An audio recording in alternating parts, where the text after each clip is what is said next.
সুপ্রিয় ভাই বোনেরা, আসসালামু আলাইকুম। আপনাদের প্রত্যেককে স্বাগত জানাচ্ছি। আমি জিহাদ স্যার। আমরা আমাদের আজকের আলোচনা করব বেসিক্যালি প্রিপজিশনের যে সেকেন্ড পার্ট, অর্থাৎ অ্যাপ্রোপ্রিয়েট প্রিপজিশনের সাথে অ্যাপ্রোপ্রিয়েট প্রিপজিশনের একটা অত্যন্ত গুরুত্বপূর্ণ পার্ট হলো কনফিউজিং পার্ট। আপনারা জানেন অ্যাপ্রোপ্রিয়েট প্রিপজিশনের কিছু কিছু জায়গা আছে, যেই জায়গাগুলো একটা প্রিপজিশনের 3-4টা করে জোড়া লাগানো থাকে। সো কখন কোথায় কি হবে আমরা আমাদের পুরো আলোচনায় আজকে সেই কনফিউজিং যে প্রিপজিশনের যে ধারাগুলো আছে সেই ধারাগুলো একটু দেখার ট্রাই করবো। এবং আপনাদের সবাইকে আমি আবারও স্বাগত জানাচ্ছি আমাদের আজকের এই প্রিপজিশনের ক্লাসে। এবং আমরা প্রিপজিশন মানে বুঝি বা আমরা প্রিপজিশন টপিকটি মানে মনে করি এটা একটা মুখস্থ পাঠের জিনিস, সেটাকে মুখস্থ করতে হবে, মুখস্থ ছাড়া কোনো কিছু করার নাই। কিন্তু না, আমি আল্লাহ পাকের রহমতে এই প্রিপজিশন যে মুখস্থ ছাড়াও এখানে যে বুঝার অনেক কিছু আছে, এই জিনিসটা যে বুঝানো ছাড়া মানে মুখস্থ করতে যে হয় না বা বুঝার মতো অনেকগুলো জায়গা যা আছে, সেটা আমি প্রিপজিশনের ক্লাস যেটা পার্ট 1 সেখানে দেখেছিলাম। আজকে কিছু কেরামত দেখানোর ট্রাই করবো, ঠিক আছে? আল্লাহ পাক যদি বাঁচিয়ে রাখে তাহলে আমরা ক্লাসটি এখনই শুরু করতে চাই। তাহলে একটু দেখেন, আমরা গত ক্লাসে ডাই পর্যন্ত নিয়েছিলাম, আমরা আজকে ডাইয়ের পরবর্তী যে জায়গাটা আছে সেখানে একটু আসতে চাই। হ্যাঁ, আমরা গত ক্লাসে ডাই পর্যন্ত নিয়েছিলাম, আজকে আমরা ডাইয়ের পর আলোচনা করব। তাহলে আসেন,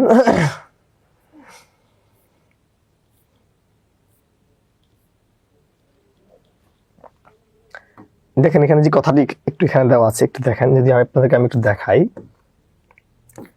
এখানে বলা আছে কম্পেয়ার। কি বলা আছে? কম্পেয়ার। আমরা কম্পেয়ারটা একটু পরে শেখাই। আমি কম্পেয়ার শেখানোর পূর্বে আমরা একটু লুকটা একটু শিখেছি। লুক আমাদের কিছু, হ্যাঁ লুক, আমি গত ক্লাসে লুক পড়াইনি, লুক একটু দেখাই।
এতটুকু দেখেন।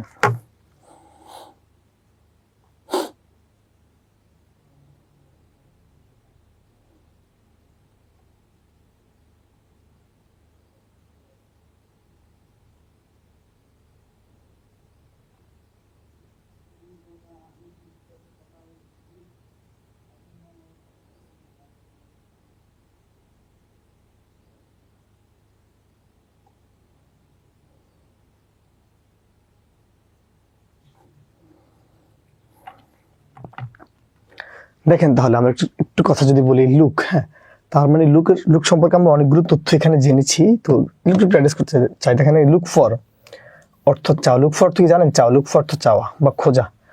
লুক ফর তো চাওয়া বা খোঁজা লেখেন। লুক ইনটু অর্থ তদন্ত কাজ, এটা পুলিশের কাজই কি? তদন্ত করা। লুক আফটার অর্থ দেখাশোনা করা, লুক আফটার অর্থ দেখাশোনা করা, আমাদের সবার বাপ মা দেখাশোনা করা উচিত। লুক ওভার পরীক্ষা করা, লুক ওভার পরীক্ষা করা। লুক আপ অর্থ ডিকশনারি থেকে শব্দার্থ খোঁজা, লুক আপ অর্থ কি ডিকশনারি থেকে শব্দার্থ খোঁজা। লুক আপ টু অর্থ শ্রদ্ধা করা, লুক আপ টু অর্থ শ্রদ্ধা করা। লুক ডাউন আপন কাউকে অবজ্ঞা করা বা খাটো করে দেখা, লুক ডাউন আপন কাউকে অবজ্ঞা করা বা খাটো করে দেখা। লুক ফরওয়ার্ড টু কার জন্য অধীর আগ্রহ অপেক্ষা করা, লুক ফরওয়ার্ড টু কার জন্য অধীর আগ্রহ অপেক্ষা করা, লুক ফরওয়ার্ড টু কার জন্য অধীর আগ্রহ অপেক্ষা করা। লুক ফরওয়ার্ড টু অর্থ কি কার জন্য অধীর আগ্রহ কি করা, অপেক্ষা করা। ঠিক আছে, লুক ফরওয়ার্ড টু মানে হলো কার জন্য অধীর আগ্রহে অপেক্ষা করা। ঠিক আছে, তো এই যে লুক নামক যে প্রিপজিশনের জায়গাটা আছে, এই যে লুক নামক যে জায়গাটা আছে, আমরা এটাকে যদি আরেকটু বিস্তারিতভাবে জানতে চাই, সেটা কি ধরেন আমরা এখানে যদি কথা বলতে চাই, তাহলে আমরা যদি এখানে যদি কথা বলতে চাই সেটা একটু দেখেন। তখন আপনি আপনি আপনি কারা খুঁজেছেন? I look for a test paper, একটা টেস্ট পেপার খুঁজতেছেন। I look for a test paper, আপনি একটা টেস্ট পেপার খুঁজতেছেন ফর মাই ইয়ুঙ্গার ব্রাদার, আমি ইউবি লিখলাম। তার মানে দেখেন আপনি আপনার ইয়ুঙ্গার ব্রাদার বা ছোট ভাইয়ের জন্য কি করতেছেন? একটা টেস্ট পেপার খুঁজতেছেন। আমার মেইন প্রশ্ন হলো ভাই, লুক ফর তো কি চাওয়া খোঁজা, লুক ফর তো চাওয়া খোঁজা। ঠিক আছে, আমরা জানি যে পুলিশের কাজটা কি ভাই, পুলিশের মূলত কাজটা কি? পুলিশের মূলত কাজই তদন্ত করা। পুলিশের কাজে কি? পুলিশের কাজের মামলা হলো তদন্ত করা। তার মানে পুলিশ কি করছে? আপনি কি বলতে পারেন? The police are looking into the case, police are looking into the case. তার মানে এখানে মেইন কথা কি ভাই? আপনাদের কাছে আসলে ভাই আমার মেইন কথাটা হলো বা মেইন আবদারটা হলো ভাই, আপনাদের কাছে আসলে আমার এখানে মেইন আবদারটা হলো ভাই, লুক ইনটু মানে অর্থ তদন্ত করা, লুক ইনটু অর্থ কি তদন্ত করা। The police are looking into তদন্ত করতেছে দ্য কেস, মামলাটি। পুলিশের কাজই কি ভাই? মামলা তদন্ত করা। পুলিশের কাজটাই কি? কোন একটা মামলাকে ওনার কাছে আসলে উনি এটাকে তদন্ত করবে। পুলিশের কাজই মামলা তদন্ত করা। দেখেন তারপর লুক আপ অর্থ ডিকশনারি থেকে শব্দটা খোঁজা। ধরেন he looks up a word, তিনি একটা কি করছে? ওয়ার্ড খুঁজছে from advance English learner dictionary বা ক্যামব্রিজ ডিকশনারি। ঠিক আছে, অর্থাৎ এই লুক আপ অর্থ কি করা? ডিকশনারি থেকে শব্দার্থ খোঁজা। লুক আপ শব্দটার অর্থ কি? ডিকশনারি থেকে শব্দার্থ খোঁজা। লুক আপ কথাটির মানে কি? ডিকশনারি থেকে শব্দার্থ খোঁজা। ঠিক আছে, তারপর ভাই এখানে কি বলছে? লুক আপ টু, ভাই লুক আপ টু অর্থ কি করা? শ্রদ্ধা করা। লুক আপ টু অর্থ কি করা? শ্রদ্ধা করা। লুক আপ টু কথাটার মানে হলো শ্রদ্ধা করা। সেটা কি দেখেন, যদি আমরা আমাদের দেশে করি না, এভরি স্টুডেন্ট হ্যাভ টু বা every student looks up to his teacher, মানে প্রতিটি শিক্ষার্থীকে কি তার শিক্ষককে কি করা উচিত? শ্রদ্ধা করা উচিত। আর লুক আপ টু মানে কি করা? শ্রদ্ধা করা। লুক আপ টু অর্থ কি করা? শ্রদ্ধা করা। অর্থাৎ প্রত্যেকটা শিক্ষার্থীর কি করা উচিত? তার শিক্ষককে সম্মান করা উচিত। লুক আপ টু অর্থ কি করা? সম্মান করা বা শ্রদ্ধা করা।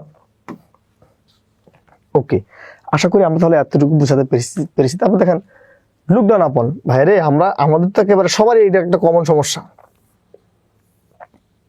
কারণ আমরা কি বলতে পারি? Do not look down upon the poor. কি বলছে ভাই? বলছে কখনো কি করবেন না? গরিবদের প্রতি কি করবেন না? অবজ্ঞা বা অবহেলা করবেন না। Do not look down upon the poor. এখানে কি বলছে ভাই? যে কখনোই গরিবদের প্রতি অবজ্ঞা বা অবহেলা করবেন না। ঠিক আছে, তার মানে এই লুক ডাউন আপন মানে কি করা? অবজ্ঞা করা, অবহেলা করা, কাউকে খাটো করে দেখা, কাউকে নিচু করে দেখা, কারোর প্রতি কি খুবই কাউকে তুচ্ছ তাচ্ছিল্য করা। আপনার করেন না?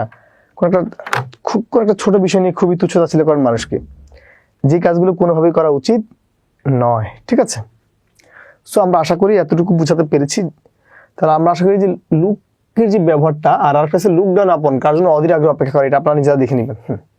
কারণ সবগুলো দেখতে গেলে দেখানোর জন্য আমাদের টাইম লেগে যাবে। তার মানে আমি এখানে যে কথাগুলো বলছি একটু দেখেন ভাই। তারপর লুক আফটার কি দেখাশোনা করা, এভরি হিউম্যান বিংস, প্রতিটা মানব জাতির, এভরি হিউম্যান বিংস বা প্রতিটি মানব জাতির have to look after their parents, মানে এই পৃথিবীর সব মানুষের তার পিতা মাতাকে দেখাশোনা করা উচিত। এটা উচিত না, এটা করতেই হবে, না হলে ফাঁসি, এরকম সিস্টেম করা উচিত। আপনাকে ছোটবেলায় মানুষ করছে কে? কেন আপনার মানুষ করছে কে? আমাদেরকে মানুষ করছে কে?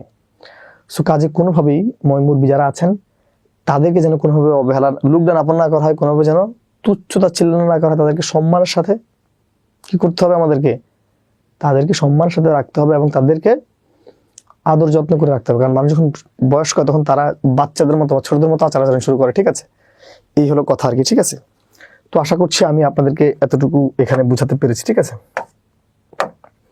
যদি আমরা এতটুকু এখানে বুঝাতে পারি, যদি কোনটা বাকি থাকে আমি সেটা অবশ্যই দেখাবো। তাহলে আমরা একটু কম্পেয়ার নিয়ে আলোচনা করতেছি। দেখেন কম্পেয়ার, আমরা কম্পেয়ারের এই জায়গাটা একটু দেখেন, আমরা কম্পেয়ার নিয়ে একটু কথা বলবো। দেখেন ধরেন একজন কবির সাথে কবির কম্পেয়ার, লেখকের সাথে লেখকের কম্পেয়ার, স্টুডেন্টের সাথে স্টুডেন্টের কম্পেয়ার, টিচার সাথে টিচার কম্পেয়ার। ভাই যখন কোনো কিছুর ক্ষেত্রে এইরকম সমজাতীয় জিনিসের মধ্যে কম্পেয়ার করা হয়, যখন কোনো কিছুর ক্ষেত্রে এইরকম সমজাতীয় কোনো জিনিসের মধ্যে কম্পেয়ার করা হয়, যখন কোনো কিছুর ক্ষেত্রে এইরকম সমজাতীয় কোনো জিনিসের মধ্যে কম্পেয়ার করা হয়, ভাই যখন কোনো কিছুর ক্ষেত্রে এইরকম সমজাতীয় বা একই রকম জিনিসের মধ্যে কম্পেয়ার করা হয়, তখন কে জানেন ভাই? তখন হলো কম্পেয়ার উইথ। অর্থাৎ কম্পেয়ার উইথ দ্যাট মিনস কি, সমজাতীয় জিনিসের মধ্যে কম্পেয়ার করা বোঝালে কম্পেয়ার উইথ। যদি কখনো কোনো বাক্যে একই রকম বা সমজাতীয় বা একই ধরনের জিনিসের মধ্যে কম্পেয়ার করা হয়, সেটা হলো কম্পেয়ার উইথ। ভাই কম্পেয়ার টু মানে কি জানেন? বৈসাদৃশ্যমূলক জিনিসের সাথে কম্পেয়ার করা। ধরেন আমি বললাম যে ভাই আপনার মাথার চুলটা তো আমাদের বাড়ির বিড়ালের মতো। স্যার আপনার মেজাজ তো না, আপনার মেজাজ তো না মনে হয় একবারে, এটা কি বলা হয়, আপনার মেজাজের যে তীব্রতাটা এটা মনে হয় চিতাবাঘের মতো। চিতাবাঘ যেমন খুব দ্রুত দৌড়াতে পারে, আপনার মেজাজটা মানে খুব দ্রুত উঠে যায়, মেজাজ গরম হয়ে যায়, এরকম আমাদের অনেকের, আমার তো এমন। এই বৈসাদৃশ্য বা অসম জিনিসের মধ্যে যদি কম্পেয়ার করা হয়, বৈসাদৃশ্য বা অসম জিনিসের মধ্যে যদি কম্পেয়ার করা হয়, সেটা হলো কম্পেয়ার টু। আর কম্পেয়ার উইথ মানে কি, একই জিনিস বা সমজাতীয় জিনিসের মধ্যে কম্পেয়ার করা বুঝালে compare with. Compare with that means কি, সমজাতীয় বা একই জিনিসের মধ্যে কম্পেয়ার। আর কম্পেয়ার টু মানে কি, অসমজাতীয় জিনিসের মধ্যে যে কম্পেয়ারটা করা হয়, সেটা হলো কম্পেয়ার টু। দেখেন এখানে এই যে বাক্যটি একটু এখানে আছে, বাক্যটি একটু দেখেন পড়ে। ভাই এখানে একটু দেখেন, আমরা জানি Rabindranath may be compared than the Shakespeare, বলছে রবীন্দ্রনাথ সম্ভবত কি মানে রবীন্দ্রনাথকে শেক্সপিয়ারের সাথে কম্পেয়ার করা হয়, এটাই তো? আপনি জানেন যে রবীন্দ্রনাথ হলো বাংলা সাহিত্যের সবচেয়ে বড় উত্তম কালপুরুষ, আর শেক্সপিয়ার হচ্ছেন কি ইংরেজি সাহিত্যের সবচেয়ে বড় তারকা। তো দেখেন এখানে বাংলা সাহিত্যের শ্রেষ্ঠ সাহিত্যিকের সাথে ইংরেজি সাহিত্যের শ্রেষ্ঠ সাহিত্যিককে কম্পেয়ার করা হয়েছে। তো যেহেতু একই রকম জিনিসের মধ্যে কম্পেয়ার করা হয়েছে, এই জন্য কম্পেয়ার কি হবে? উইথ হবে। কম্পেয়ার উইথ দ্যাট মিনস কি, সমজাতীয় জিনিসের মধ্যে কম্পেয়ার করা, মানুষ টু মানুষ, প্রাণী টু প্রাণী, স্টুডেন্ট টু স্টুডেন্ট, ছাত্র টু ছাত্র, কবি টু কবি, লেখক টু লেখক, এরকম আর কি, ঠিক আছে? বাট এখানে কি বলছে রে ভাই, দেখেন এখানে তারা কি বলছে, anger is compare dash fire. বলা হয়েছে ভাই আপনার যে রাগ, আমাদের রাগ আছে না, বলা হয়েছে আমাদের রাগকে কম্পেয়ার করা হয় কিসের সাথে? আগুনের সাথে। ভাই বলেন আপনার রাগ আর আগুন কি এক জিনিস? রাগ এবং আগুন কিন্তু এক জিনিস না। আমাদের রাগ এবং আগুন কি এক জিনিস না। সো যেহেতু একই রকমের জিনিস না, রাগ এবং আগুন যেহেতু একই রকমের জিনিস না, এই দুটো যেহেতু ডিসিমিলার থিং, এই জন্য এটা কি হবে? টু। ঠিক আছে, যদি আমরা এতটুকু বুঝাতে পারি, আমরা আরো একটা নিয়মটা দেখাই কারণ আপনাদের। তারপর দেখেন আমরা যদি 3 নাম্বার নিয়মটা যদি এখানে একটু দেখাই, লিখবেন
তাহলে আমরা যদি এখানে একটা কথা যদি বলতে যদি চাই ভাই, বিটুইন, দেখেন টুইন মানে দুই না, twin two, twin two, twin two. যদি কখনো কোনো বাক্যে ভাই বিটুইন কথাটা থাকে, কি থাকে? বিটুইন কথাটা থাকে। ভাইরে যদি কখনো কোনো বাক্যে শুধুমাত্র দুজন ব্যক্তি বা বস্তুকে বোঝায়, যদি কখনো কোনো বাক্যে দুজন ব্যক্তি বা বস্তুকে বোঝায় তখন হলো বিটুইন। আর যদি দুই অধিক মানুষ বোঝায় বা দুই অধিক ব্যক্তি বা বস্তু বোঝায় তখন হলো কি? এমন। অর্থাৎ ভাই যদি কখনো কোনো বাক্যে, অর্থাৎ ভাই যদি কখনো কোনো বাক্যে অনলি টু ব্যক্তি, বস্তু বা পার্সন বোঝায়, যদি কখনো কোনো বাক্যে দুজন ব্যক্তির মধ্যে কম্পেয়ার করা বোঝায়, যদি কখনো কোনো বাক্যে দুজন ব্যক্তির মধ্যে কম্পেয়ার করা হয় সেটা হলো বিটুইন। আর দুইয়ের অধিক এমন, অর্থাৎ ইন এ সেন্স বলতে চাই only two thing or person between, আর more than two among, more than two among, more than two among, only two between, more than two among, only two between, more than two among, only two between, more than two among, only two between, more than two among. ঠিক আছে, বলছে the teacher divided the money, শিক্ষক টাকা ভাগ করছে, the two brothers. হ্যাঁ, the two brothers, এখানে একটা লাগবে। হ্যাঁ দেখেন এখানে দুজন ভাইয়ের মধ্যে টাকাটা ভাগ করছে, দুইজন। আমরা জানি যদি কখনো কোনো বাক্যে, যদি কখনো কোনো বাক্যে দুজন ব্যক্তি বা বস্তুকে বোঝানো হয়, যদি কখনো কোনো বাক্যে দুজন ব্যক্তি বা বস্তুকে বোঝানো হয় তখন কি হয় ভাই? যদি কখনো কোনো বাক্যে দুজন ব্যক্তি বা বস্তুকে বোঝানো হয় তখন কি হয়? বিটুইন। সো এই জন্য এমনটা নেওয়া যাবে না, কারণ আমরা জানি এমনটা বসে মোর দেন টু কাউন্ট করার ক্ষেত্রে। কখন? মোর দেন টু কাউন্ট করার ক্ষেত্রে। বলা হচ্ছে আই ডিভাইডেড দ্য ম্যাঙ্গোস, আমি আমগুলো ভাগ করেছি, dash the dash many students, অনেকগুলো শিক্ষার্থীর মধ্যে। দেখেন এখানে মেনি স্টুডেন্ট, যদি দুজন বুঝিতে তারা, যদি এখানে দুজন বলতো তখন কিন্তু তারা স্পষ্ট করে দুটো নাম বলতো বা দুজন ব্যক্তি বলতো। এখানে কিন্তু মেনি স্টুডেন্ট মানে অনেকগুলো ছেলেমেয়ের কথা বলছে, মানে মোর দেন টু। আর আমরা জানি যদি কখনো কোনো বাক্যে মোর দেন টু বুঝায় ভাই, যদি কখনো যদি কখনো যদি কখনো কোনো একটা বাক্যে দুইয়ের অধিক বুঝানো হয় সেক্ষেত্রে আমরা ব্যবহার করি হলো মোর দেন টু। কথাটা আমি আবার বলছি ভাই, যদি কখনো কোনো বাক্যে আপনারা শুধুমাত্র দুটি ব্যক্তি বা বস্তুর মধ্যে কম্পেয়ার করেন সেটা হলো between, more than two, among, মোর দেন টু, অ্যামং। ঠিক আছে, যদি আমরা এতটুকু বুঝাতে পারি তাহলে আমরা এটা হয়েছে, এটা করব। এটা খুবই গুরুত্বপূর্ণ এবং বাংলাদেশ ব্যাংকের সহকারী পরিচালক পদে এখান থেকে লাস্ট ইয়ারও প্রশ্ন আসছে। ঠিক আছে, কাজে এই জায়গাটি আমাদের জন্য অতীব জরুরি। দেখেন এটা নিয়ে কথা যদি বলতে চাই, ধরেন আপনি, আপনার বাবা মা, ভাই বোন, বন্ধু, হ্যাঁ স্ত্রী, পরিজন যারাই আছে এই পৃথিবীতে, এই পৃথিবীর প্রায় 700 কোটি মানুষের মধ্যে, এই পৃথিবীর 700 কোটি মানুষের সাথে আপনি যদি একমত হন, এই পৃথিবীর 700 কোটি মানুষের সাথে যদি আমরা একমত হই তাকে বলা হয় কি জানেন? Agree with. Agree with that means যে কোনো ব্যক্তির সাথে একমত হয়। এগ্রি উইথ মানে যে কোনো ব্যক্তির সাথে একমত হওয়া। এগ্রি উইথ দ্যাট মিনস যে কোনো ব্যক্তির সাথে একমত হওয়া। তাহলে আমি আবার বলছি ভাই, এগ্রি উইথ মানে কি? যে কোনো ব্যক্তির সাথে একমত হওয়া। কিন্তু ভাই ধরুন আপনারা এখন, আমি বললাম যে ভাই আজকে তো ফ্রি আছেন, তাহলে চলো আমরা একটু নিউ মার্কেট যাই। আপনি বলছেন আচ্ছা স্যার তাহলে চলেন যাই। আমি বললাম যে ভাইয়া আপনারা তো সবাই ফ্রি আছেন, তাহলে চলো আমরা একটু ধানমন্ডি লেকে ঘুরে আসি। আমি বললাম আপনারা রাজি হয়ে গেছেন। এই যে কোন একটা প্রস্তাবে রাজি হওয়া মানে এগ্রি টু। প্রস্তাবে রাজি হওয়া মানে এগ্রি টু। এই যেখানে কি বলছি ভাই, এগ্রি উইথ মানে অর্থ ব্যক্তির সাথে সম্মত হওয়া। এগ্রি টু মানে কোনো প্রস্তাব সম্মত, এগ্রি টু মানে কোনো প্রস্তাব সম্মত হয়, এগ্রি টু মানে কোনো প্রস্তাব সম্মত হয়, এগ্রি টু মানে কোনো প্রস্তাব সম্মত হওয়া। আর এগ্রি অন ভাই, এগ্রি অন মানে কোনো নির্দিষ্ট পয়েন্টে সম্মত। ধরুন আমি বললাম যে আমার ক্লাসের 5টা নিয়ম আছে, এই 5টা নিয়ম কেউ না যদি মানেন তাহলে কিন্তু খবর আছে। আপনি বলছেন যে স্যার আমি সব মানতে আছি কিন্তু এই নিয়মটা আমার পক্ষে মানা সম্ভব না। এই যে নির্দিষ্ট পয়েন্ট মানবেন না বা নির্দিষ্ট পয়েন্ট মানবেন, এটাই হলো কি এগ্রি অন। ঠিক আছে, তাহলে আমি আবার বলছি ভাই, এগ্রি উইথ মানে যে কোনো ব্যক্তির সাথে একমত হওয়া, এগ্রি উইথ ব্যক্তির সাথে একমত হওয়া, এগ্রি উইথ কোনো ব্যক্তির সাথে একমত হওয়া, এগ্রি টু কোনো প্রস্তাবে একমত হওয়া, এগ্রি টু কোনো প্রস্তাবে একমত হওয়া, এগ্রি টু কোনো প্রস্তাবে একমত হওয়া। আর এগ্রি অন মানে কি কোনো নির্দিষ্ট পয়েন্টে একমত হওয়া, এগ্রি অন কোনো নির্দিষ্ট পয়েন্টে একমত হওয়া, এগ্রি অন কোনো নির্দিষ্ট পয়েন্টে একমত হওয়া। ঠিক আছে, আশা করছি আমি আপনাদেরকে এতটুকু এখানে আমরা অ্যাড্রেস করতে পেরেছি। যদি আমরা এতটুকু বুঝাতে পারি তাহলে এই বাক্যটি সলভ করতে চাই। দেখেন তো এটা কি হতে পারে। I agree dash my proposal, he agree dash my proposal. দেখেন এটা এই যে বাংলাদেশ ব্যাংকের এডি বা সহকারী পরিচালক, অ্যাসিস্ট্যান্ট ডাইরেক্টর পদে আসছে। হি এগ্রি, সে এগ্রি করছে। প্রপোজাল মানে প্রস্তাব, বুঝেছে না ভাই? যদি কখনো কোনো বাক্যে কোনো প্রস্তাবের সাথে একমত হয়, যদি কখনো কোনো বাক্যে আপনার কোনো প্রস্তাবের সাথে একমত হয় সেটা কি হয় ভাই? প্রস্তাব বুঝালে কি হয় ভাই? প্রস্তাব বুঝালে টু না ভাই? প্রস্তাব বুঝালে টু না ভাই? প্রস্তাব বুঝালে টু, প্রস্তাব বুঝালে টু।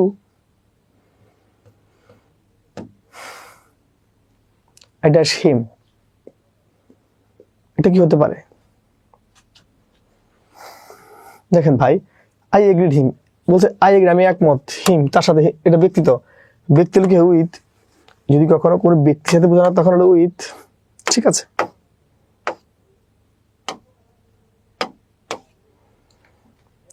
জিনিসগুলোকে হলো একেবারে ধরে ধরে ধরে ধরে বুঝার ট্রাই করতে হবে একেবারে খুবই স্মুথলি, কোনোভাবে কি করা যাবে না, কোনোভাবেই জিনিসগুলোকে খাটো করে দেখা যাবে না। দেখেন আসেন, আই এগ্রিড আমি একমত হয়েছি, that's the point of his proposal. দেখেন এখানে দেখেন, এই যে হিজ প্রপোজাল মানে প্রস্তাব না, এখানে প্রস্তাব হওয়ার কারণে তার নিজেরা টু দিয়ে রাখছে, দেখছেন? অন দ্য পয়েন্ট বাই নির্দিষ্ট পয়েন্ট মানে কি, ফর তো নাই, উইথ তো হলো ব্যক্তি, টু তো হলো প্রস্তাব, অন মানে কি নির্দিষ্ট পয়েন্ট, অন মানে কি নির্দিষ্ট পয়েন্ট একমত হওয়া, অন মানে কি নির্দিষ্ট পয়েন্ট একমত হওয়া। ওকে, আমরা এই নিয়মটা পড়াবো, আমাদের আরো একটা নিয়ম বাকি আছে, আমরা সেটা একটু দেখাতে চাই। এখানে আপনারা জানেন যে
দেখেন ভাই, অন টাইম এবং ইন টাইম খুবই গুরুত্বপূর্ণ একটা জায়গা, আমরা এই জায়গাটা একটু অ্যাড্রেস করতে চাই। সেটা কি দেখেন, দেখেন মানে আমি প্রথমটা বলছি ভাই একেবারে কাটা কাটার সময়, কোন সময় বলছি একেবারে কাটা কাটার সময়, সেটা কি ভাই কাটা কাটার সময়, দ্যাট মিনস ভাই ধরেন মসজিদে আজান দেওয়ার কথা একটায়, হুজুরে একটা আজান দিচ্ছে, এটা হলো কাটা কাটার সময়। টিভিতে খবর পড়ার কথা ভাই 3টা বাজে, হুজুর 3টায় খবর পড়া শুরু করছে, বা 3টায় সংবাদ প্রচার হওয়া শুরু হয়েছে, ঠিক আছে? আপনি লাইভ করবেন ধরেন দুপুর 12টা বাজে লাইভ করা শুরু করছেন, মসজিদে ধরেন নামাজের জামাত হলো শুক্রবার 1:45 হুজুরে নামাজ শুরু করছে, অর্থাৎ কাটায় কাটায় সময় মানে একটা কাজ ঠিক যখন হওয়ার কথা ছিল তখনই শুরু হয়েছে। ধরেন পরীক্ষা শুরু হবে 10টায়, একেবারে কারেন্ট 10টা বাজলে বেলটা বাড়ি দেয়, এটা হলো অন টাইম। আর অন টাইম মানে একেবারে কাটায় কাটায় সময় বা সুনির্দিষ্ট সময় মানে অন টাইম, আর কাটায় কাটায় সময় বা সুনির্দিষ্ট সময়ের একটু আগে বোঝালে ইন টাইম। সেটা কি ভাই, সেটা হচ্ছে ভাই ধরেন আপনি এয়ারপোর্ট যাবেন, এয়ারপোর্টে আপনার ফ্লাইট হলো 4টা, আপনি 4টা বাজে গেলে ফ্লাইট ধরতে পারবেন, একটু আগে যাওয়া লাগবে। আপনার পরীক্ষা 1টা বাজে, আপনি 1টা বাজে গেলে পরীক্ষা ধরতে পারবেন, একটু আগে যেতে হয়। আপনি ডাক্তার কাছে যাবেন, একটু আগে যাওয়া লাগবে না, নাকি গেলে আপনাকে ঢুকাই দিবে না। অর্থাৎ যে সকল কাজের ক্ষেত্রে বা কাটায় কাটায় সময় বা সুনির্দিষ্ট সময় একটু আগে গেলে ইন টাইম। কথা তাহলে আমি আবার বলছি, এখানে কি বলছি ভাই, অন টাইম মানে হলো একেবারে কাটায় কাটায় সময় বা সুনির্দিষ্ট সময়, আর ইন টাইম মানে কি কাটায় কাটায় সময় বা সুনির্দিষ্ট সময় কি একটু আগে যাওয়া। বলছে the man arrive at the airport, লোকটা এয়ারপোর্টে পৌঁছেছে জাস্ট ড্যাশ টাইম, মানে ওই লোকটা এয়ারপোর্টে পৌঁছেছে জাস্ট ড্যাশ টাইম। আমার প্রশ্ন ভাই, এই যে জায়গাটা আছে আমরা কি জানি? আমরা জানি রে ভাই, যদি কাটায় সময়ের একটু আগে যেতে হয় সেটা কি অন টাইম না ইন টাইম? In time. আপনার যদি ফ্লাইট হয় 3টা বাজে, আপনি কি 3টা বাজে গিয়ে কখনো পাবেন না, তার মানে আপনাকে কি একটু আগে যেতে হবে, আর একটু আগে যাওয়া মানে কি ইন টাইম। সো প্রথমটা হবে ইন টাইম, কারণ এয়ারপোর্টে একটু আগে যেতে হয়। But the driver broke the car, driver কারটা ব্রেক করছে just to tackle the accident. বলছে আমাদের ড্রাইভার গাড়িটাকে মানে অ্যাক্সিডেন্ট থেকে রক্ষা করার জন্য একেবারে যথাযথ সময় ব্রেক করছে। না, আমার প্রশ্ন ভাই, এখানে কি ইন টাইম নাকি অন টাইম? ঠিক যখন ব্রেক করার কারণে দুর্ঘটনাটা হয়, ড্রাইভার ঠিক তখনই ব্রেক করছে, এটা একবারে মানে সুনির্দিষ্ট সময় বা যথাযথ সময়, জন্য এখানে অন টাইম হলো অ্যান্সার।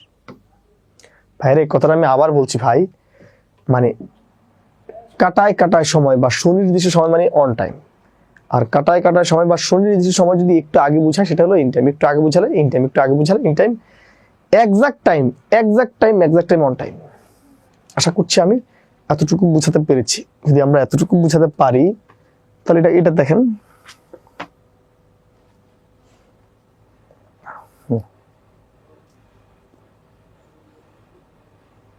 আমরা একটু কথা বলি। দেখেন অ্যাটেন্ডেন্ট উপস্থিত হওয়া, আমি কি বললাম?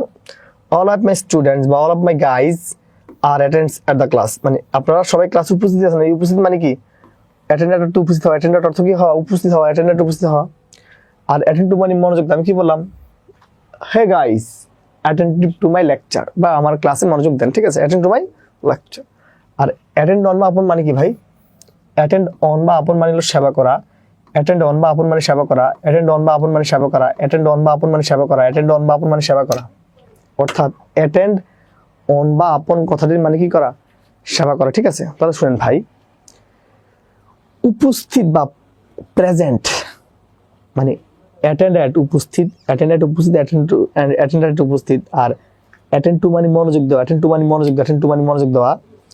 অ্যাটেন্ড অন বা আপন সেবা করা, অ্যাটেন্ড অন বা আপন সেবা করা, অ্যাটেন্ড অন বা আপন সেবা করা। আমি এখানে এই কথাটা মূলত আমরা এখানে অ্যাড্রেস করেছিলাম। ওকে, তাহলে আসেন এখানে আমরা কি লিখতে পারি? Students should dash, the student should attend dash his class.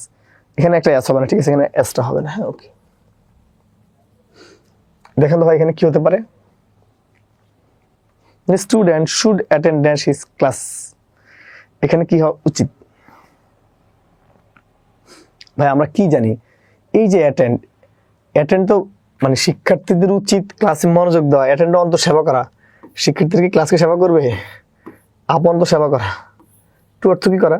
মনোযোগ দেওয়া। মানে শিক্ষার্থীদের উচিত, আমাদের শিক্ষার্থীদের উচিত বা আপনাদের উচিত ক্লাসে মনোযোগ দেওয়া, যদি আপনারা এখন আর দেন না সেটা। আপনারা জেনজি, এটা একটু টাইপিং মিস্টেক আছে, ঠিক আছে? ওকে, তারপর এটা একটু দেখেন, আর নার্স। আচ্ছা, নার্সের কাজটা কি? দেখেন আপনারা কিন্তু নার্সকে কিন্তু আমরা কিন্তু কোথায় কি বলি জানেন? আমরা কিন্তু নার্সকে সিস্টার বলি, মনে আছে? কেন বলেন? এটি তো এই জায়গায় এই জন্যই তো।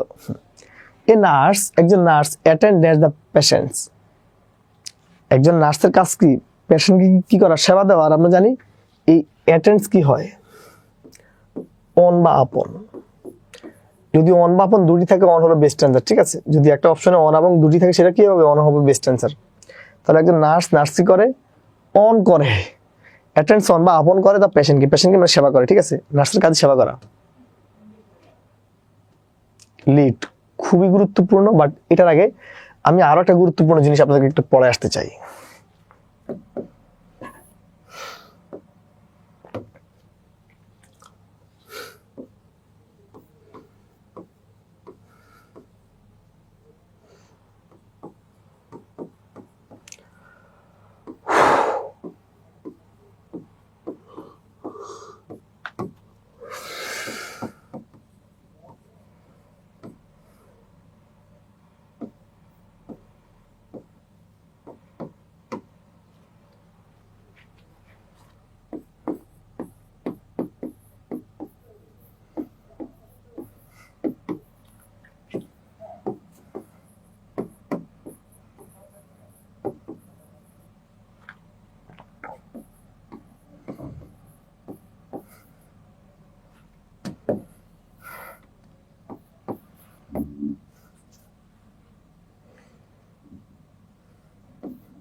এখানে এখানে কি বলছি, এটা খুবই ইন্টারেস্টিং একটা জায়গা এবং এটা আপনাদের জন্য খুবই গুরুত্বপূর্ণ।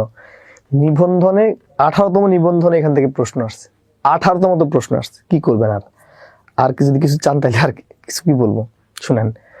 এখানে মেড অফ এবং ফ্রম এটা খুবই ক্রুশিয়াল এবং খুবই আপনাদের জন্য কনফিউজিং একটা জায়গা। আর এই জায়গাটাকে আমি একটু অ্যাড্রেস দেখাতে চাই, অ্যাড্রেস করতে চাই, যদি দেখাই একটু দেখেন শুনেন। উৎপন্ন বস্তু এবং উৎপাদিত কাঁচামাল, যদি সহজে বলি বস্তু কাঁচামাল, ধরেন সুতা দিয়ে এই গেঞ্জিটা তৈরি করা হয়েছে। এখন সুতা হলো কি এখানকার কাঁচামাল, আর এটা হলো কি বস্তুটা না। এই কাঁচামাল এবং বস্তু যদি দেখতে একই হয় তাহলে অফ ভিন্ন হলে ফ্রম। কাঁচামাল এবং বস্তু যদি দেখতে একই হয় অফ ভিন্ন হলে ফ্রম। কাঁচামাল এবং বস্তু যদি দেখতে একই হয় অফ ভিন্ন হলে ফ্রম। কথাটা আবার বলছি ভাই, উৎপাদিত বস্তু এবং উৎপন্ন কাঁচামাল, উৎপাদিত বস্তু এবং উৎপন্ন কাঁচামাল যদি দেখতে একই হয় অফ ভিন্ন হলে ফ্রম। এখানে এটাই বলছি, দেখেন আসলে কি বলছি, বস্তু কাঁচামাল যদি দেখতে একই হয়, দেখতে একই হলে অফ, দেখতে ভিন্ন হয় ফ্রম, একই হলে অফ ভিন্ন হলে ফ্রম, একই হলে অফ ভিন্ন হলে ফ্রম, একই হলে অফ ভিন্ন হলে ফ্রম। বলছে দ্য পেপারস, কি বলছে, দ্য পেপারস কাগজ আর B3 আছে দেখছেন, the papers are dash from wood. এখন আপনাদের কাছে আমার প্রশ্ন ভাই, এই যে কাগজ, এই যে কাগজটা আছে, এই কাগজ এবং বাঁশ, আমার প্রশ্ন ভাই কাগজ এবং বাঁশ দেখতে একই না ভিন্ন? এই কাগজ এবং বাঁশ কিন্তু দেখতে ভিন্ন। কাগজ এবং কাগজের চেহারা বাঁশের চেহারা দেখতে কিন্তু একই রকম না। কাগজের চেহারা এবং বাঁশের চেহারা কিন্তু দেখতে একই রকম না। যেহেতু ভাই এখানে কাগজের চেহারা এবং বাঁশের চেহারা একই রকম নয়, যেহেতু এখানে কাগজের চেহারা এবং বাঁশের চেহারা একই রকম নয়, সো এখানে কি হবে, এর অ্যান্সার হবে ফ্রম। কারণ আমরা কি বলছি, এই বস্তু কাঁচামাল দেখতে ভিন্ন হলে ফ্রম, যেহেতু ভিন্ন একই রকম না মানে ভিন্ন, ভিন্ন হলে ফ্রম। এবার আসেন আমাদের যারা মা বোনেরা আছেন তারা সকলে গলায় কানের দুল পরেন বা কানে কানের দুল পরেন। দেখেন আমার মা বোনদের যে গলার যে রিং বা কানের যে রিং এবং স্বর্ণের কালার, স্বর্ণ হতে হবে না, দেখেন আমাদের যে অর্নামেন্ট বা গহনা, এই গহনার মানে মা বোনদের যে রিং এবং স্বর্ণের কালার, সেটা যদি 2 নম্বর স্বর্ণ হয় বা যদি স্বর্ণ নাও হয়, বাট কালারটা কিন্তু একটু স্বর্ণের কালারের মতোই। তার মানে এখানে মেসেজটা কি ভাই, এখানে আমাদের মেসেজটা হলো, মেসেজটা কি ভাই, কিছুই না। আমাদের মায়েদের কানের দুল এবং স্বর্ণের কালার দেখতে কিন্তু একই রকম। কানের দুল এবং স্বর্ণের কালার যেহেতু দেখতে একই রকম, একই হলে কি হবে ভাই, একই হলে এখানে অফ নিতে হবে, একই হলে এখানে কি নিতে হবে, অফ নিতে হবে। আশা করছি আপনারা এতটুকু বুঝতে পেরেছেন। যদি আমি আবার একটু বুঝেন, আমরা বলছি কি, যদি ইন এ সেন্স বলতে চাই, বস্তু কাঁচামাল দেখতে একই হলে অফ ভিন্ন হলে ফ্রম, একই হলে অফ ভিন্ন হলে ফ্রম। ওকে, তাহলে আমরা নেক্সট মিনিট আসতে চাই। দেখেন এখানে কি বলছে, লিড। কথাটা খুব ভালো করে একটু বুঝার ট্রাই করবেন। সেটা কি ভাই, শুনেন, যদি বিদ্যুৎ দ্বারা আলোকিত হওয়া বোঝায়, কি দ্বারা, যদি বিদ্যুৎ বা কারেন্ট দ্বারা আলোকিত হওয়া বোঝায়, সেটা হলো লিড বাই। ইলেকট্রিসিটি ছাড়া দুনিয়ার যে কোনো কিছু দ্বারা, ইলেকট্রিসিটি ছাড়া দুনিয়ার যে কোনো কিছু দিয়ে যদি আলোকিত হওয়া বোঝায়, সেটা হলো লিড উইথ। সেটা হতে পারে ভাই চাঁদের আলো, হতে পারে মোমবাতির আলো, হতে পারে কি চাঁদের সূর্যের আলো, হতে পারে কি শিক্ষার আলো, হতে পারে কুসংস্কার দূর করার আলো। অর্থাৎ আমার প্রশ্ন হলো ভাই, যদি কখনো ইলেকট্রিসিটি দ্বারা আলোকিত হওয়া বোঝায়, ইলেকট্রিসিটি বা কারেন্ট দ্বারা, যদি কখনো ইলেকট্রিসিটি বা কারেন্ট দ্বারা আলোকিত হওয়া বোঝায়, সেটা হলো কি বাই। বাট ইলেকট্রিসিটি ছাড়া, যদি ইলেকট্রিসিটি ছাড়া অন্য কোনো কিছু দ্বারা আলোকিত হওয়া বোঝায়, সেটা হলো উইথ। লিড বাই, কারেন্ট দ্বারা আলোকিত হলে বাই, কারেন্ট দ্বারা আলোকিত হলে বাই, কারেন্ট ছাড়া অন্য কোনো কিছু দ্বারা আলোকিত হলে উইথ। ঠিক আছে, যদি আমি এখানে এতটুকু বুঝাতে পারি, তাহলে এটা দেখেন,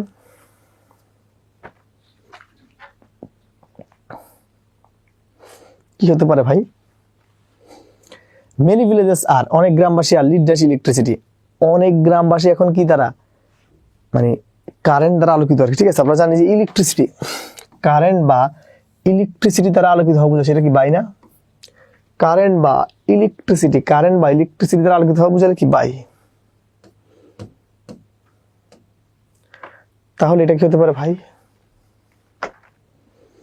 এটা কি হতে পারে?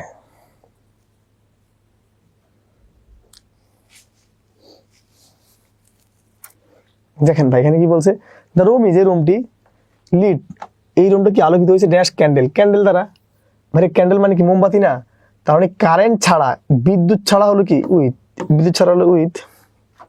ভাই এখানে কি বলছি ভাই, যদি কখনো কোনো বাক্যে আপনার কি আলোকিত হওয়ার ব্যাপারটা যদি আসে, সেটা যদি কারেন্ট দ্বারা আলোকিত হয় বাই কারেন্ট ছাড়া উইথ, কারেন্ট দ্বারা বাই কারেন্ট ছাড়া উইথ, কারেন্ট দ্বারা বাই কারেন্ট ছাড়া উইথ। ওকে, যদি আমি এখানে এতটুকু বুঝাতে পারি তাহলে এটা দেখেন কনসার্ন, এখানে কনসার্ন নিয়ে একটু দেওয়া আছে দেখেন। তারপর ভাই কনসার্ন উইথ মানে হলো কোনো ব্যক্তি বা বস্তু সম্পর্কে কি থাকা, উদ্বিগ্ন থাকা। ঠিক আছে, ধরেন আপনার ভাইয়ের স্কুল ছুটি হলো দুপুর 12টা বাজে, এখন বাজে 3টে, আপনার ভাই এখনো কি করছে, উনি এখনো বাসায় ফেরেনি, যেন বাপ মা সবাই খুব চিন্তা করতেছে। আবার আপনি বাসে ঢাকা থেকে মিরপুর যাওয়ার সময় বা ঢাকা থেকে আপনার কোথায় টাঙ্গাইলের মধুপুর যাওয়ার সময় আপনি কি করছেন, ফোনটা চোরে হাত নিয়ে গেছে, এখন আপনি খুব চিন্তায় পড়ে গেছেন আসলে ফোনের তো দাম নাই, কিন্তু আমার ইম্পর্টেন্ট জিনিসপত্রগুলো যেন আমার খুব মায়া হচ্ছে আর কি, এরকম আর কি। ঠিক আছে, সো এই কনসার্ন উইথ মানে কি কোনো ব্যক্তি অবস্থা সম্পর্কে উদ্বিগ্ন থাকে, আর কনসার্ন মানে হলো কোনো ব্যক্তি নিজেই ইনভলভ থাকে, মানে কনসার্ন মানে কি আপনি নিজেই কোনো একটা কাজে ইনভলভ থাকবেন। ঠিক আছে, আর কনসার্ন উইথ মানে কি কোনো কিছুতে নিজেরা বা কোনো কিছু নিয়ে দুশ্চিন্তাগ্রস্ত থাকা আর কি। এখানে কি বলছে, দ্য 8 ম্যান, 8জন man were concern dash the plot, মানে 8জন মানুষ একটা প্লট নিয়ে কনসার্ন। এখন আমার প্রশ্ন ভাই, এখানে কি প্লট নিয়ে দুশ্চিন্তা করে 8জনে? তাও না, এখানে তারা নিজের ইনভলভ ছিল, এখানে তারা কিছু ইনভলভ ছিল, এই জন্য কনসার্ন ইন মানে কি ইনভলভ, কনসার্ন ইন মানে কি ইনভলভ, কনসার্ন ইন মানে কি ইনভলভ, কনসার্ন ইন মানে কি ইনভলভ। ওকে ফাইন, তাহলে আমরা আমাদের আরো একটা নিয়ম আছে, এখানে আমরা একটু দেখাই। আসেন অ্যাডমিট, দেখেন ভাই অ্যাডমিট টু অর্থ ভর্তি হওয়া।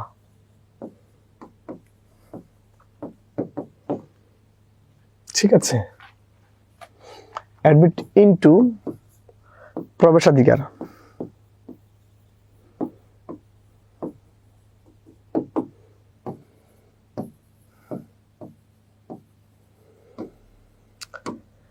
অ্যাডমিট অফ মানে কি অবকাশ থাকা। তাহলে দেখেন এখানে কি বলছে শুনেন, অ্যাডমিট টু ভর্তি হওয়া, অ্যাডমিট টু ভর্তি হওয়া, অ্যাডমিট টু ভর্তি হওয়া, অ্যাডমিট টু ভর্তি হওয়া মানে ধরেন আপনি ঢাকা ইউনিভার্সিটিতে ভর্তি হন লাস্ট ইয়ার, তার মানে আপনি কি হবে লাস্ট ইয়ার, মানে I was admitted to Dhaka university last year, I was admitted to Dhaka university last ইয়ারে, মানে আপনি ঢাকা বিশ্ববিদ্যালয়ে গত বছর ভর্তি হন, মানে অ্যাডমিট টু ভর্তি হওয়া, অ্যাডমিট টু ভর্তি হওয়া। বললাম you were admitted to Bidyabari, আপনি বিদ্যাবাড়িতে ভর্তি হন, মানে অ্যাডমিট টু মানে ভর্তি হওয়া। আমাদের এখানে মেইন জায়গাটা হলো অ্যাডমিট টু ভর্তি হওয়া, অ্যাডমিট টু ভর্তি হওয়া, অ্যাডমিট টু ভর্তি হওয়া। ঠিক আছে, আর অ্যাডমিট ইন্টু মানে কি জানেন, প্রবেশাধিকার মানে কি এটা চলমান বা গতিশীলতা। ধরেন আপনি হাঁটতেছেন, মানে he was admitted into the room, he was admitted into the kitchen, he was admitted into the balcony. ঠিক আছে, অর্থাৎ যদি চলমান বা গতিশীলতা কোনো কিছু বোঝায়, মানে আপনি চলন্ত ভাবে আছেন, হাঁটাচলার মধ্যে আছেন, এই রকমের যদি গতিশীল কোনো কিছু বোঝায়, সেটা হলো প্রবেশাধিকার বা অ্যাডমিট ইনটু প্রবেশাধিকার। আর অ্যাডমিট অফ মানে কি জানেন, অবকাশ থাকা, সেটা কি জানেন, মানে পার পেয়ে যাওয়া। মানে ধরেন কি আপনি আগে আপনি মতিউর রহমান আপনার খুব কাছের মানুষ ছিল বা বেনজির খুব কাছের মানুষ ছিল, এখন তারা নাই, আপনি আগে তাদেরকে পাওয়ার দেখায় তোয়াজ করতেন, কিন্তু এখন আপনার কোনো অপকর্মকে মেনে নেওয়া হবে না, এখন আপনার সব কাজকর্ম কি কড়াই গন্ড হিসাব করে নেওয়া হবে। অর্থাৎ অ্যাডমিট অফ অবকাশ থাকা, অ্যাডমিট অফ অবকাশ থাকা, অ্যাডমিট অফ অবকাশ থাকা। ঠিক আছে, ওকে, তাহলে আমরা এটা তো কথা বলছিলাম, এটা একটু দেখেন, খুবই গুরুত্বপূর্ণ একটা নিয়ম, যদি আপনারা একটা অ্যাড্রেস করতে পারেন। দেখেন ভাই, ধরেন এটা একটা গাছ, ধরেন এটা একটা গাছ,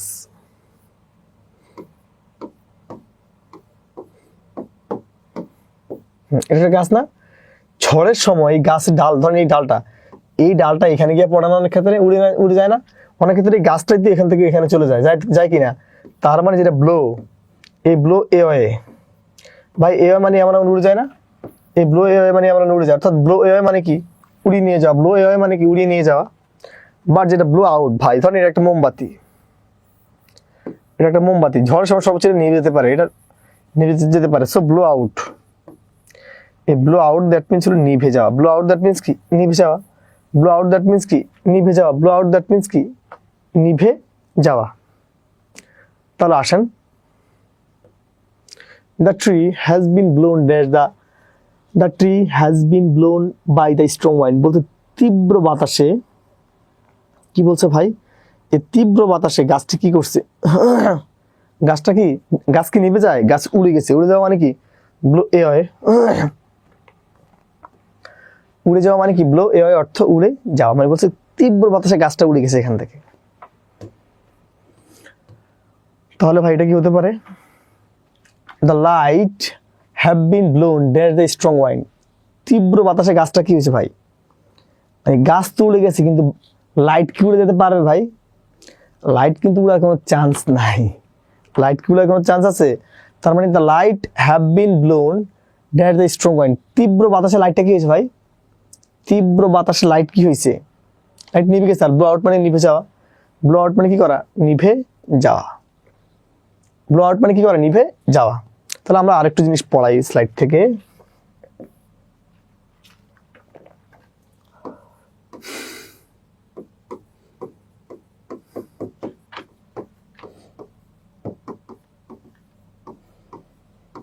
অন ফুট হলো পায়ে হেঁটে, ঠিক আছে? আর বাই প্লাস মাধ্যম, মাধ্যম দ্যাট মিনস কি জানেন? যানবাহন।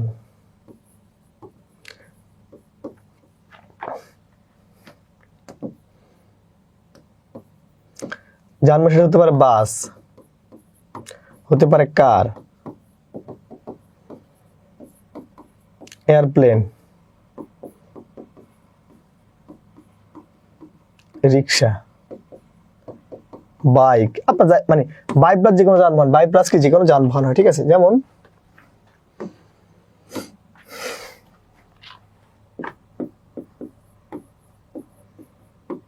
he went to New Market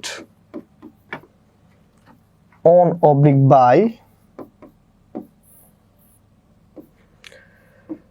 his foot. দেখেন ভাই এখানে কি বলা আছে?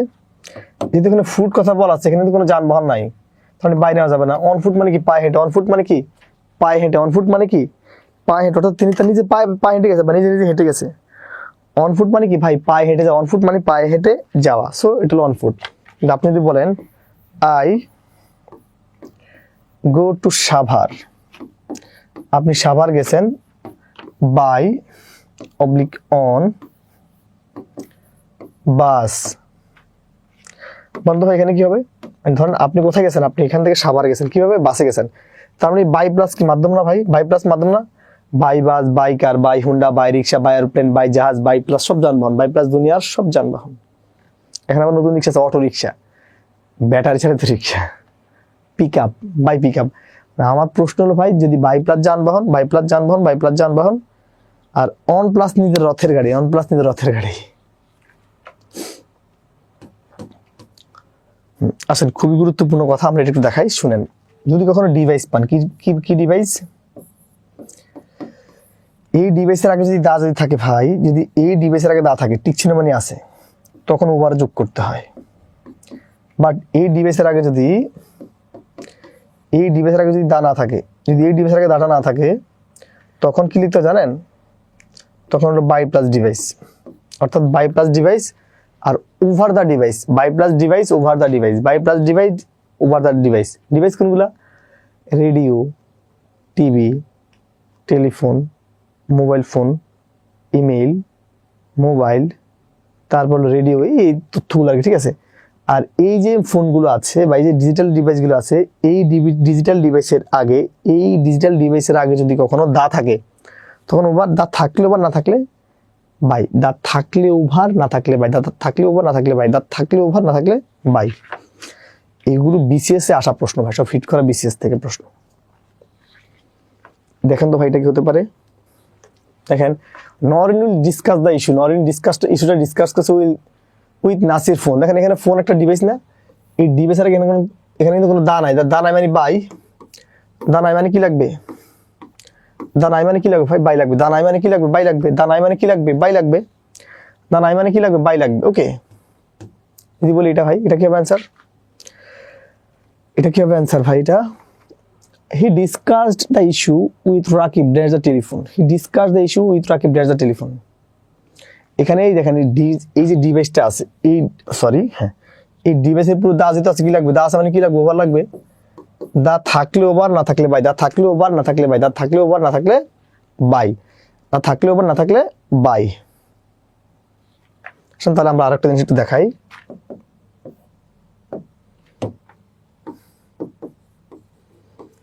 এখানে যে এংরি, এংরি মানে ব্যক্তির সাথে রাগ করা।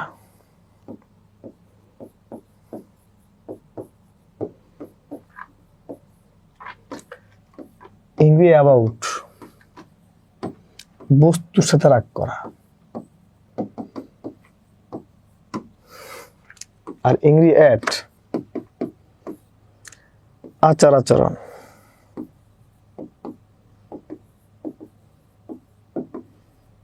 আর আচার আচরণ বা মানে আচার আচরণের উপর রাগ করা, ঠিক আছে, আচার আচরণের উপর কি করা, রাগ করা। এখানে আপনি কর্ম বলতে পারেন, কর্ম বলতে পারেন, ঠিক আছে, কর্মের উপর।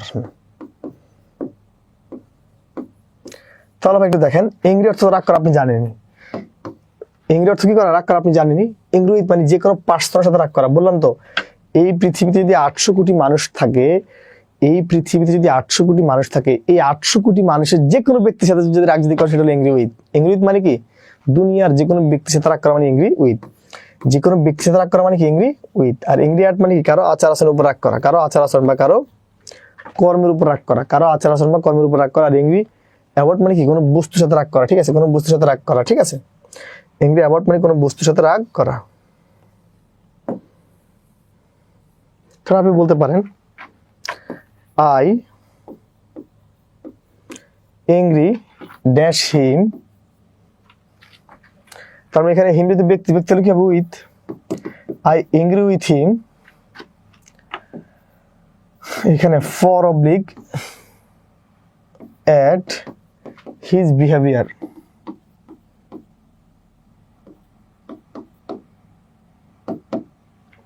দেখেন এখানে কি আছে, এই যে তার আচার আচরণ, আচার আচরণ মানে কি লাগবে, অ্যাট লাগবে। আর ব্যক্তি মানে কি লাগবে, উইথ লাগবে। ভ্যারে এংরি উইথ মানে হলো, এংরি উইথ মানে হলো পৃথিবীর যে কোনো ব্যক্তির সাথে রাগ করলে উইথ, ব্যক্তির সাথে রাগ করলে উইথ। এংরি অ্যাট মানে কারো আচার আচরণের সাথে রাগ করা, এংরি অ্যাট মানে কারো আচার আচরণের সাথে রাগ করা। এংরি অ্যাবাউট বস্তুর সাথে রাগ করা, এংরি অ্যাবাউট মানে বস্তুর সাথে রাগ করা, ঠিক আছে।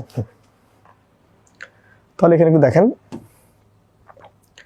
এন্ট্রাস্টেড, দেখেন এন্ট্রাস্ট টু মানে কি জানেন, যে কোনো ব্যক্তির উপর বিশ্বাস স্থাপন করে। এন্ট্রাস্ট টু মানে কি, যে কোনো ব্যক্তির উপর বিশ্বাস স্থাপন করে। এন্ট্রাস্ট টু মানে কি, যে কোনো ব্যক্তির উপর বিশ্বাস স্থাপন করা, ঠিক আছে।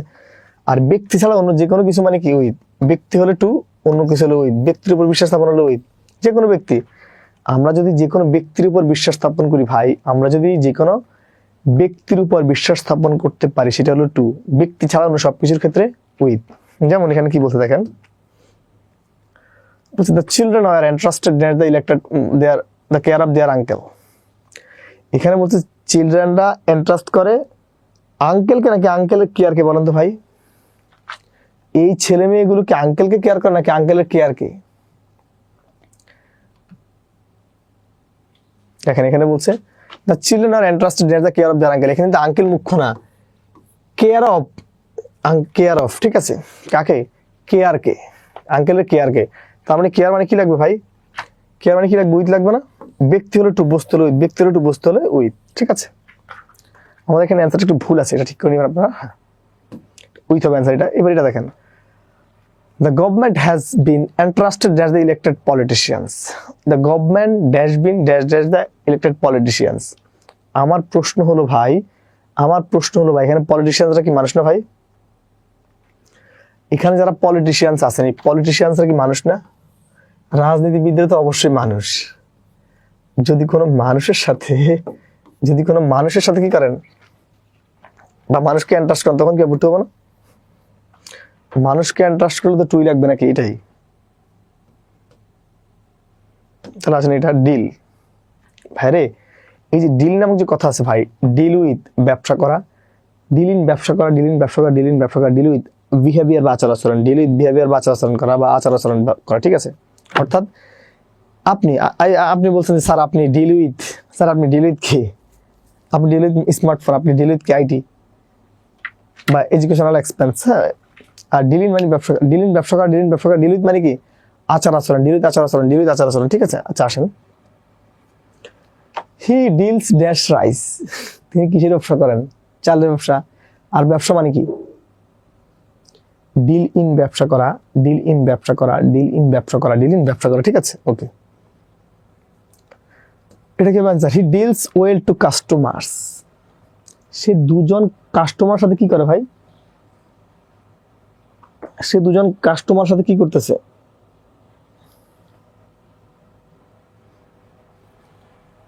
সে দুজন কাস্টমার সাথে কি করতেছে ভাই? ভালো ব্যবহার করতেছে। তার মানে এখানে কিন্তু ব্যবসার কোনো কথা না, এটাও না এটাও না। ডিল উইথ মানে কি ভালো আচার আচরণ করা, ভালো আচার আচরণ করা। দেখেন পাস ফর গণ্য হওয়া, পাস ফর গণ্য মানে আমি আপনার বললাম আপনি খুব চালাক, আপনি খুব মেধাবী, আপনি খুব ট্যালেন্টেড, আপনি খুব বুদ্ধিমতী, আপনি খুব সুন্দর, আপনার আমি গণ্য করলাম। বাট পাস এ মানে মারা যাওয়া, পাস এ মানে কি মারা যাওয়া, পাস এ মারা যাওয়া, পাস ফর গণ্য হওয়া, পাস ফর আপনি লম্বা, আপনি মোটা, আপনি চিকন, এই যে কথাগুলো বললাম, এই যে আখ্যায়িত করলাম বা কি বললাম আপনাকে, আমি গণ্য করলাম, সেটা হলো পাস ফর। আর পাস এ মানে মারা যাওয়া, পাস এ মারা যাওয়া। দেখেন তো ভাইটা কি হতে পারে ভাই? দেখেন, হি পাসেস এ ক্লেভার ম্যান, তারে কি হিসেবে গণ্য করা হয়? একজন বুদ্ধিমান বা চালাক মানুষ হিসেবে। আর পাস ফর মানে কি গণ্য হওয়া ভাই? পাস ফর গণ্য হওয়া, পাস ফর গণ্য হওয়া, পাস ফর গণ্য হওয়া, ঠিক আছে? পাস ফর মানে কি গণ্য হওয়া। তাহলে এটা কি হবে answer? The old man passed last night, the old man pass কি লাস্ট নাইট। দেখেন এখানে পাস, এই পাস কথাটা আছে না ভাই? পাস কথাটা তো আছে নাকি? তার মানে গত রাত মারা গেছে। আর পাস এ মানে কি মারা যাওয়া না ভাই? পাস এ মানে কি মারা যাওয়া না ভাই? পাস এ মানে কি মারা যাওয়া, কিন্তু পাস এ মানে কি মারা যাওয়া। এখন তারা শুনুন ভাই, ফেইথ। শুনেন, ফেইথ ইন কথাটার মানে হলো বিশ্বাস করা। ফেইথ ইন মানে হলো কাউকে বিশ্বাস করা। ফেইথ ইন বিশ্বাস করা, ফেইথ ইন বিশ্বাস করা, ফেইথ ইন বিশ্বাস করা, ফেইথ ইন বিশ্বাস করা। আর ফেইথ উইথ মানে কি জানেন? বিশ্বাসটা ভঙ্গ করা। ফেইথ উইথ বিশ্বাস ভঙ্গ করা বা বিশ্বাস ভেঙে ফেলা। ফেইথ উইথ বিশ্বাস ভঙ্গ করা বা ভেঙে ফেলা। ফেইথ উইথ বিশ্বাস ভঙ্গ করা বা ভেঙে ফেলা। ফেইথ ইন বিশ্বাস করা, ফেইথ ইন বিশ্বাস করা, ঠিক আছে? অর্থাৎ যেটা ফেইথ ইন মানে আই ফেইথ ইন হিম, আমি তার বিশ্বাস করি। He did not faith with me, সে আমার বিশ্বাস ভঙ্গ করে নাই, ঠিক আছে? উনি আমার বিশ্বাসটা কি করে না, ভঙ্গ করে নাই। তো আসলে এখানে কি বলছে?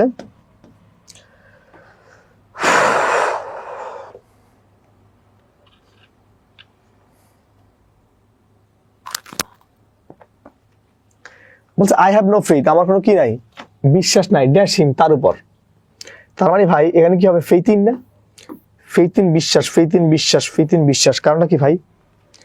এখানে বলছে আই হ্যাভ নো, আমার নাই, dash faith him, faith in হিম, তার প্রতি আমার কোনো বিশ্বাস নাই, ফেইথ ইন বিশ্বাস, ফেইথ ইন বিশ্বাস, এই যে এতটুকুই। তাহলে এটা কি হবে অ্যান্সার? হি ব্রোক, সে ভাঙছে। সে কি ভাঙছে? হি ব্রোক, সে ভাঙছে। ফেইথ বিশ্বাস ভাঙছে, ড্যাশ উইথ মি। আমরা জানি ফেইথ উইথ মানে কি বিশ্বাস ভঙ্গ করা, ফেইথ উইথ মানে কি বিশ্বাস ভঙ্গ করা। তার মানে এখানে তো এখানে কি ইন হবে, টু হবে, উইথ হবে। ফেইথ ইন বিশ্বাস ভঙ্গ করা, ফেইথ ইন বিশ্বাস ভঙ্গ করা, ফেইথ ইন বিশ্বাস ভঙ্গ করা, ঠিক আছে?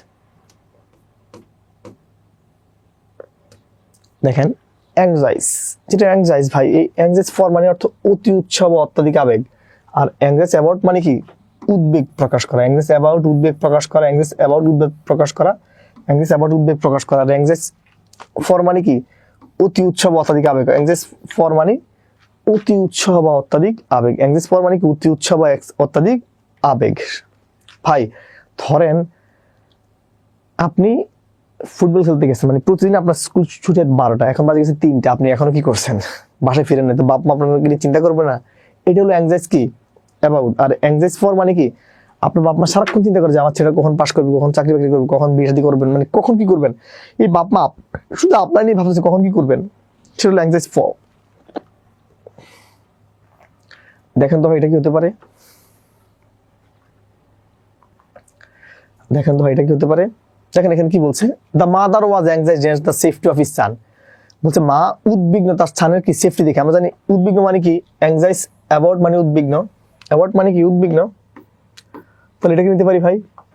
বলছে my parents are anxious for my result, মানে আমার বাপ মা আমার ফলাফল নিয়ে কি অতি উৎসাহী বা খুবই চিন্তিত আর কি নাকি।